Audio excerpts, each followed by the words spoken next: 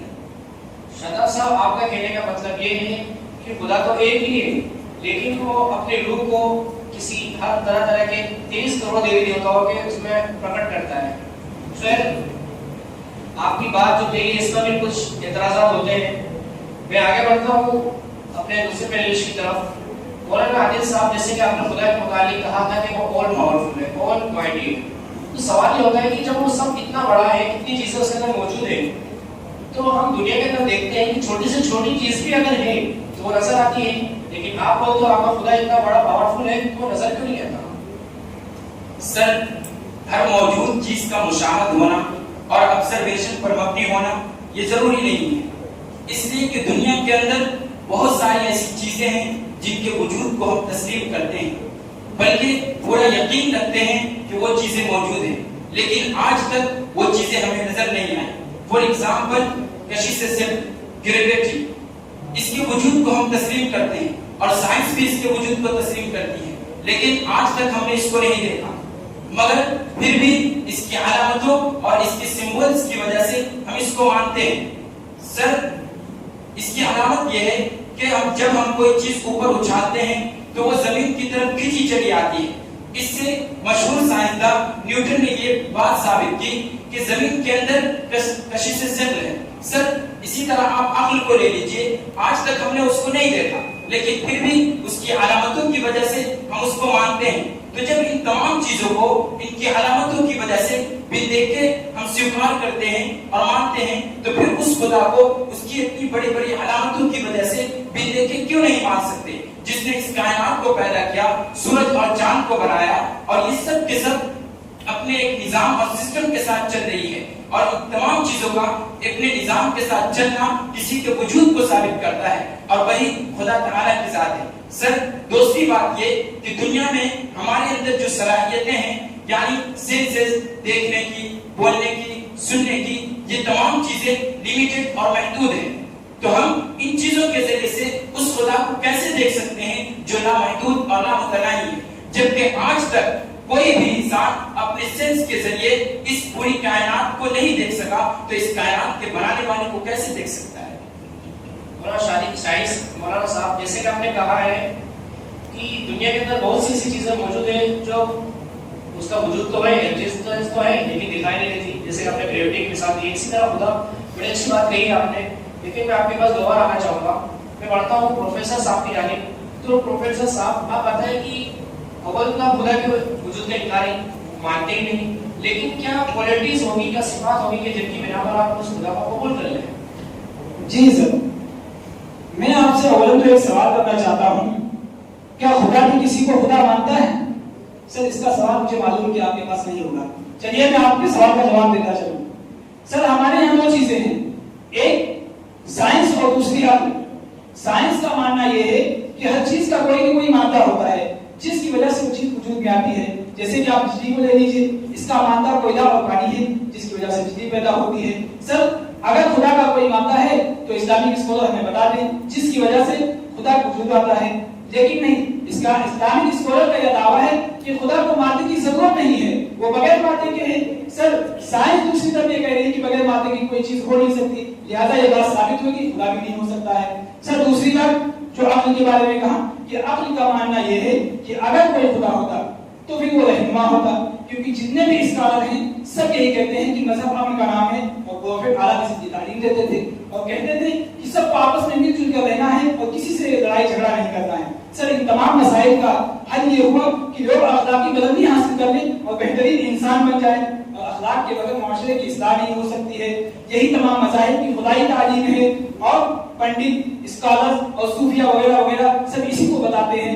سر، میں آپ سے ایک اور سوال آخر میں کرنا چاہتا ہوں کہ اگر کسی اسکول کے چھوٹے بچے سے پوچھیں کہ جو معاشرے میں برائیاں اور خرافات پھیلی ہوئی ہیں ان کا کیا حل ہو سکتا ہے، تو سب وہ یہی جواب دے گا کہ سب آپس میں محبت سے رہیں اور آپس میں اختلافات کو ختم کر دیں، لہٰذا یہ مسائل ہی نہیں ہوں گے.